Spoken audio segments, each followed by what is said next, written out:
లూకా శుభార్తం 1వ అధ్యాయము 38వ వచనము.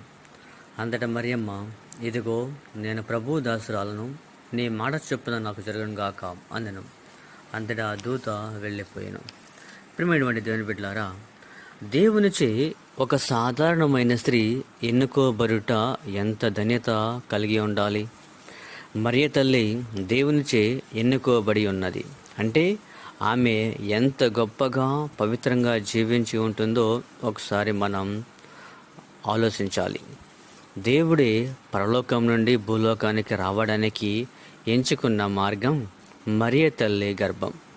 ఆమె కన్యకగా ఉండగానే గాబ్రియేలు దూత మరియ తల్లితో ఇలా పలుకుతూ ఉన్నారు, నీవు గర్భమును దాల్చెదవు అని చెప్పగా, నేను పురుషుని ఎరుగను కదా, ఇది ఎలా సాధ్యము అని మరియ తల్లి ప్రశ్నించినది. అందుకు దేవదూత ఇలా పలుకుచూ ఉన్నారు, పవిత్రాత్మ నీపై వేంచేయును, సర్వోన్నతుని శక్తి నిన్ను ఆవరించును, అందుచేత ఆ పవిత్ర శిశువు దేవుని కుమారుడు అని పిలువబడును.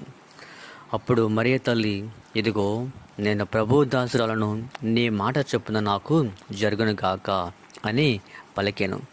ప్రియమైన దేవుని బిడ్డలారా, మరియ తల్లి ఎలాంటి సందేహమును ఎక్స్ప్రెస్ చేయకోకుండా దేవుని యొక్క మాటకు ఎస్ అని సమాధానము చెప్పి ఉన్నది. ఇది నా జీవితంలో జరగను గాక అని పలికి ఉన్నది.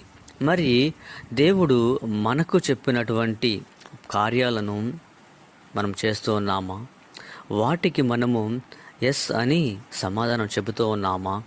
ఒకవేళ మనము ఎస్ అని సమాధానం చెప్పినట్లయితే మరియ తల్లి వలె మనం కూడా ఉన్నతముగా దీవించబడుతూ ఉంటాము. ప్రియమైనటువంటి దేవుని బిడ్డలారా,